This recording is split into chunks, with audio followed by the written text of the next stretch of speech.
வழக்கறிஞர் தமிழ்மணியிடம் கேட்க இருக்கிறோம். வணக்கம் திரு தமிழ்மணி, நீங்க சொல்லுங்க, இந்த வழக்குல உள்ளாட்சி தேர்தல் ரத்து விவகாரம் குறித்து இடைக்கால உத்தரவு பிறப்பிக்க முடியாதுன்னு சென்னை உயர்நீதிமன்றம் சொல்லியிருக்கு. இதை பத்தி உங்களுடைய கருத்தை சொல்லுங்க.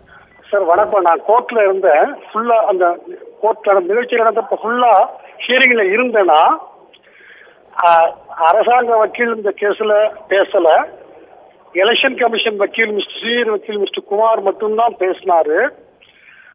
இவர் மிஸ்டர் வில்சன் கேஸ் போட்டவங்களோட சிறப்பான சீனியர் வக்கீல் எந்திரிச்ச உடனே சொன்னாரு, அவங்களே கேப்டன் அபேன்ஸ் வச்சுட்டாங்க. அந்த எலெக்ஷன் ப்ராசஸ் இன்டரப்ட் ஆயிடுச்சு. அதனால இப்ப ஸ்டே கொடுக்கறதுல பிரயோஜனமும் இல்லை. அப்பீலே நம்பர் பண்ணிருக்க கூடாது. ஒரு ஜட்ஜுக்கு மேல 2 ஜட்ஜு கிட்ட அப்பீல் போடக்கூடாது, இன்ட்ரீம் ஆர்டரை பொறுத்து அப்படி இருக்குன்னு சொன்னாரு. அவங்க சொன்னாங்க அப்பீல் போடக்கூடாதுன்னு சொல்ல முடியாது, பட் இன்டரப்ட் ஆயிடுச்சுங்கிறது உண்மை. அந்த கேப் வந்துட்டதுனால திருப்பி அந்த ஷெட்யூலை ஃபாலோ பண்ண முடியாதுங்கிறத நாங்க ஏத்துக்கிறோம்.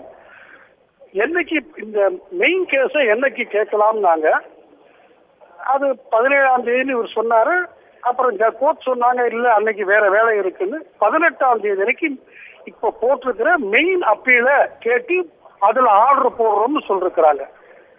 2 காரணம் அதுக்கு. ஒண்ணு, இவங்களே கேப்டன் அபேன்ஸ் வச்சுட்டாங்க, அந்த ஷெட்யூல் இன்டரப்ட் ஆயிடுச்சு. அதனால கோர்ட் எங்களுக்கு வெக்கேஷன், திங்கட்கிழமையில இருந்து வெக்கேஷன் 8 days எங்களுக்கு கேட்கிறோம் சொல்லிருக்கிறாங்க. இதான் நடந்துச்சு. திரு தமிழ்மணி, இப்போ தனி நீதிபதி தவிர இப்போ 2 நீதிபதிகள் கொண்ட அமர்வு விசாரிக்கிறாங்க. இதற்கான முக்கியத்துவம் பற்றி உங்களுடைய கருத்துக்களை சொல்லுங்க. இல்ல, இது முக்கியத்துவம். இன்டரிம் ஆர்டர்ல இந்த விஷயங்கள் எல்லாம் டிசைட் பண்ணி இவ்வளவு பெரிய ஆர்டர் அவர் டிசைட் பண்ண விஷயங்கள் சரியாங்கிறத இவங்க 2 நீதிபதி சொல்லணும். இவங்க இந்த அப்பீலே லையாகாதுன்னு சொன்னதை ஒத்துக்க மாட்டேன்னு சொல்லிட்டாங்க. இல்ல அப்பீல் லையாகும், பட் இன்டரப்ட் ஆயிட்டதுனால நாங்க ஃபைனல் டிஸ்போசலா எடுத்துக்கிறோம். இத ஏன்னா ஒரு இஷ்யூ இல்ல, நிறைய இஷ்யூ அந்த சிங்கிள் ஜட்ஜி டீல் பண்ணிருக்கிறாரு. அதனால நாங்க எடுத்துக்கிறோம் சொன்னாங்க. இதுல சுப்ரீம் கோர்ட் இப்ப இந்த சிச்சுவேஷன்ல யாரும் போக முடியாது, போக வேண்டிய அவசியமும் அநேகமாக இல்லை.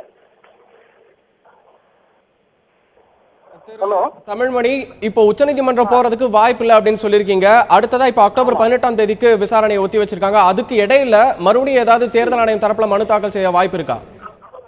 இல்ல, கோர்ட்டும் லீவு சார், தாக்கல் செய்யறதுக்கு வாய்ப்பும் இல்லை.